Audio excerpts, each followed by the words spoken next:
2 సార్లు డయాలసిస్ జరిగింది. జరిగిన వెంటనే తర్వాత ట్రీట్మెంట్ జరిగిన తర్వాత తమ్ముడు కోలుకున్నాక నేను అనుకున్న మొక్కు ప్రకారం తల్లి దగ్గరికి వచ్చి మొక్కు తీర్చుకున్నాను. నీకు అమ్మ మంచిగా చేసింది కదా. నేను చెప్తాను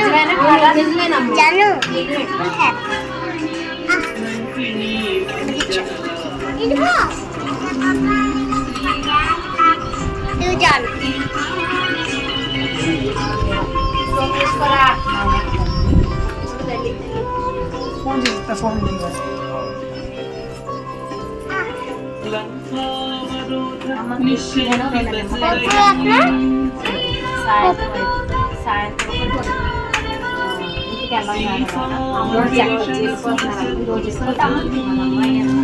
ఇంటికి అమ్మ నువ్వు తీయమ్మ. యేసు ప్రభు కూడా దేవుడే పడుతున్నానే, ఎందుకంటే స్వీటీ మరి దాకా వెళ్తారు కాబట్టి ఆయన కూడా కాపాడుతాడు. కాదని నేను అనట్లేదు, కానీ రాకుండా ఈ తాయి మమ్మల్ని కాపాడుతుంది, ఖచ్చితంగా కాపాడుతుంది. అన్ని రకాల దేవుళ్ళు ఇస్తారు.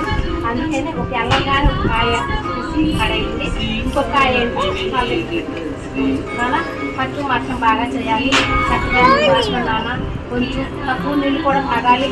చెప్పారమ్మా అమ్మ చెప్పారు, తక్కువ నీళ్ళు తాగాలి, పట్టు బాగా చేయాలి. చెప్పాలంటే చాలా తక్కువ తినాలి, ఉప్పు కారం కూడా చాలా తక్కువ తినాలి. ఎందుకంటే చాలా చెప్పాడైతే నాకైతే తెలియదు కాబట్టి నేను చెప్పిన రీతిలో నేను చెప్తున్నాను. అది మాత్రం నేను ఖచ్చితంగా చేయాలి చెప్తున్నామా. ఓకేనమ్మా? ఓకేనా?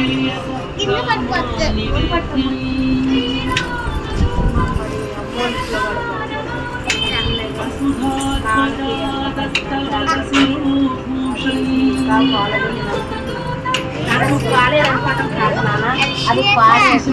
దానివల్ల ఇంట్లో అన్ని చికాకులు, బాధలు, కష్టాలు.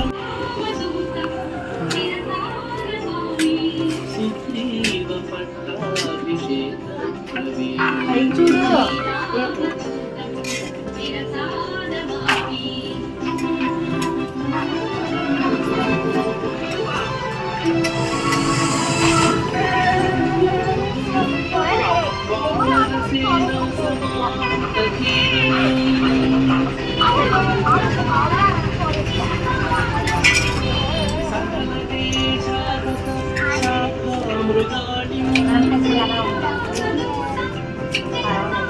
అయితే నువ్వు మళ్ళీ ట్రీట్మెంట్ తీసుకోవాలి. అయితే ఇంకొకటి ఏంటంటే పట్టు కూడా అలాగే చేయాల్సి ఉంటుంది. పట్టు కూడా చేయాలి. ఓకేనా నాన్న? పట్టున్న మాత్రం ఎటువంటి కాపాటు చేయమాట అమ్మ. కానీ పట్టు చేసే నలుగురు మాత్రం ఎదుర్కొంటుంది. మరి అమ్మ కానీ అక్క కానీ ఏది పెడితే అది తినాల. కానీ నా కాడకు వచ్చి అమ్మ చాలా బాగా ఏడ్చింది. అమ్మ నా తమ్ముడు బాగుండాలి, అసలు నా తమ్ముడు మళ్ళీ ఇంటికి రావాలి అమ్మో అని చెప్పి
ఒళ్ళో చేస్తాము.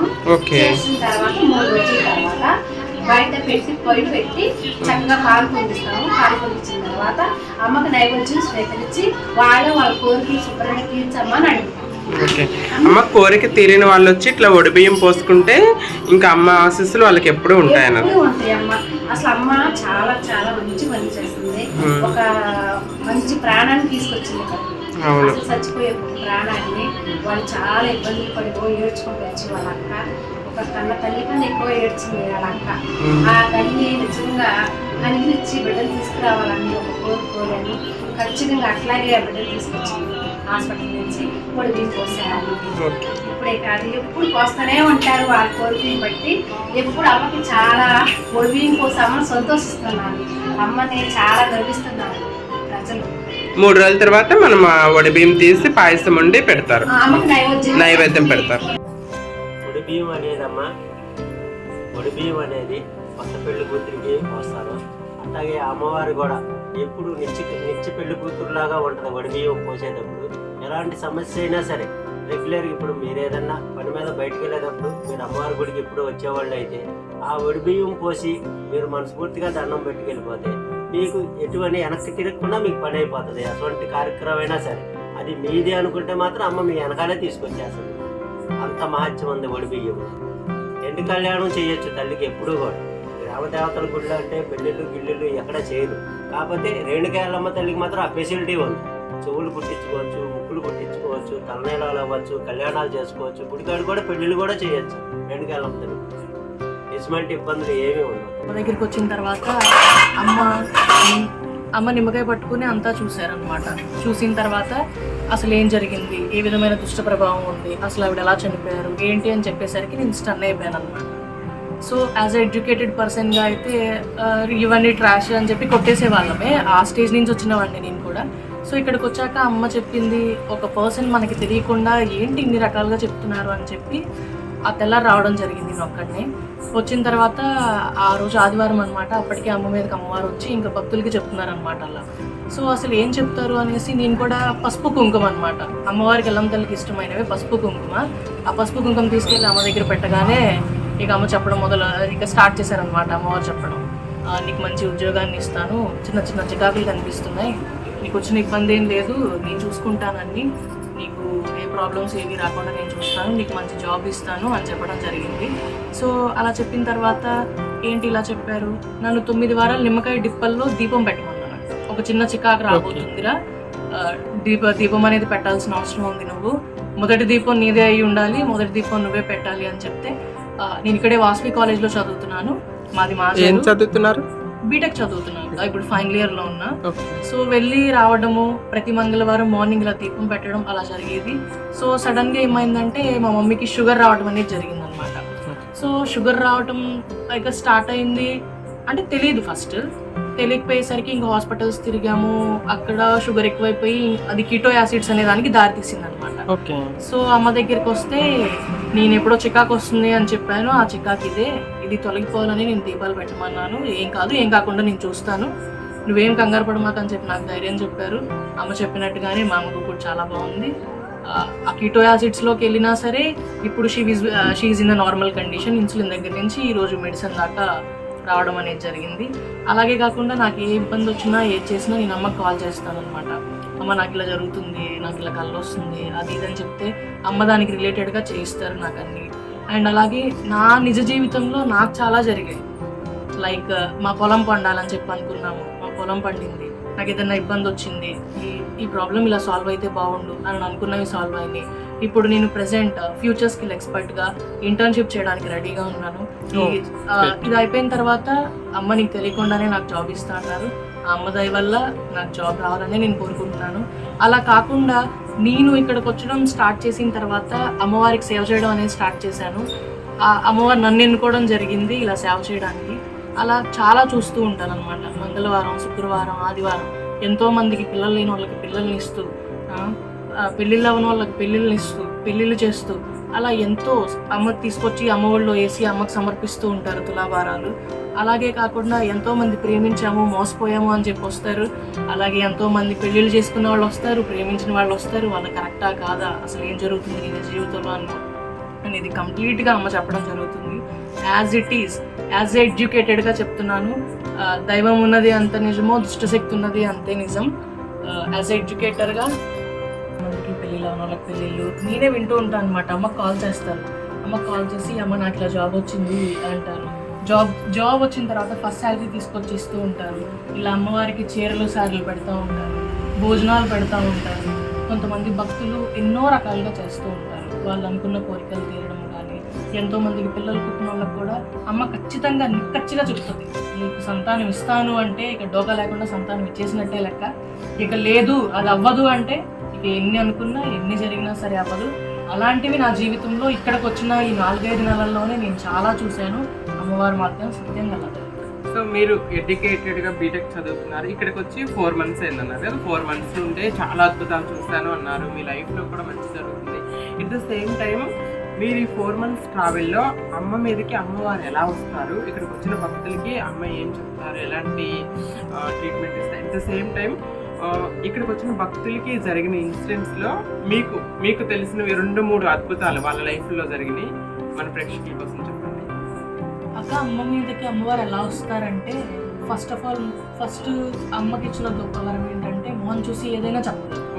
ఆ సమస్య ఏం జరుగుతుంది, ఏం జరగబోతుంది, ఏ చికాకుల్లో ఉన్నారు, ఏమైనా అడ్డంకులు ఉన్నాయా, లిస్టులు ఉన్నాయా, లేకపోతే ఏమైనా ఎక్స్టర్నల్ నెగిటివ్ ఎనర్జీస్ ఏమైనా ఉన్నాయా అనేది మొత్తం చూసి చెప్పేస్తారనమాట. కొన్ని అమ్మ దృష్టికి తాకనివి అమ్మని పిలవడం జరుగుతుంది. అమ్మ మామూలుగా చాప మీద పడుకుంటారు, పడుకున్న తర్వాత ఎవరిని కూడా మొహం చూడరు. ఇప్పుడు మొహం చూడకుండానే వస్త్రం కప్పుకోవడం జరుగుతుంది. ఫస్ట్ వస్త్రం కప్పుకుని అమ్మవారు ధ్యానిస్తారనమాట. అమ్మవారి కోసం ధ్యానించిన తర్వాత ఇక అమ్మవారు రావడం జరుగుతుంది. నేను ఒకసారి అడిగాను అనమాట, అమ్మ మీకు ఎలా తెలుస్తుంది ఇలా అమ్మవారు రావటమో ఇలా వెళ్ళటమో అంటే, ఒక జ్యోతి రూపంలో వచ్చి అమ్మలో లీనమవడం అనేది జరుగుతుంది ఫస్ట్. సో అలా జరిగిన తర్వాత అమ్మ పసుపు కుంకుమ అడుగుతారు. పసుపు కుంకుమ అడిగిన తర్వాత పసుపు కుంకుమ పెట్టిన తర్వాత ఇక దాన్ని బట్టి అమ్మ మొత్తం చెప్పడం అనేది జరుగుతుంది. ఏం జరుగుతుంది, ఏమన్నా ఇబ్బందులు ఉన్నాయా, సమస్యలు ఉన్నాయా, అసలు ఏంటి ముందస్తు తరహా ఏమన్నా యాక్సిడెంట్ జరగబోతుంది అంటే ఈ రోజుగా అమ్మకు తెలిసిపోతుంది అనమాట. సో అలా చెప్పడం ఇలాంటివన్నీ కూడా చాలా జరిగింది అన్న మిస్టరీస్ ఇక్కడ. సో వీటన్నిటిలో నాకు నచ్చింది ఎక్కడ అంటే, ఆదివారం మెయిన్గా పిల్లలు లేని వాళ్ళ కోసం అమ్మ పూజ చేయడం జరుగుతుంది. ఆ పూజ చేసిన వాళ్ళల్లో ఏంటంటే వచ్చే వాళ్ళు చాలా రకాలుగా వస్తారు. అంటే నేను ఎన్నో చోట్ల మెడిసిన్ వాడాను, ఎన్నో చోట్ల చేశాను, అది తగ్గలేదు, ఆ స్ట్రాటజీలో వచ్చే వాళ్ళు చాలామంది ఉంటారు అనమాట. సో వాళ్ళు వచ్చి అడుగుతారు, అమ్మ నాకు ఇలా సంతానం కావాలి అని చెప్పి. సంతానం ఇచ్చేటప్పుడు అంతకుముందు ఏమన్నా మొక్కులు ఉన్నాయా, ఏమన్నా మొక్కులు ఉంటే ఆ మొక్కులు తీర్చమని, ఆ సంతానం ఇలా అడ్డుకొని ఉన్నాయి, లేకపోతే ఏదన్నా పూర్వజన్మలో చేసిన ఏదైనా గ్రహస్థితి ప్రాబ్లం వల్ల ఏదైనా కానీ అవన్నీ కూడా కరెక్ట్ వేలో చేసి అమ్మ ఖచ్చితంగా పిల్లలు పుట్టించడం అనేది జరిగింది. చాలామంది అలా వెళ్ళిన వాళ్ళు ఈరోజు వాళ్ళ పిల్లలు పుట్టి అలా జరిగిందనమాట. సో అలా కాకుండా కొంతమంది వివాహం కాని వాళ్ళు వస్తూ ఉంటారు, ఇలా చాలా ఏజ్ అయిపోతుంది, అమ్మ వివాహం అవ్వట్లేదు, ఇలా జరుగుతుంది అలా జరుగుతుంది అని చెప్పి చాలా రకాలుగా మాట్లాడుతుంటారు అనమాట. సో అలా అయినప్పుడు ఏంటంటే నేను రియల్గా చూసింది ఏంటంటే, అమ్మవారి దగ్గరికి వచ్చారు, ఒక ఆయన వచ్చారు అమ్మవారి దగ్గరికి వచ్చిన తర్వాత, అమ్మ నాకు ఇంత వయసైన పిల్ల పట్టలేదు అని చెప్పాలంటే, అమ్మ ఏం కాదు పలానా దిక్కులో నీకు పిల్ల ఉంది, నీకు సరిపోతుంది అని చెప్పి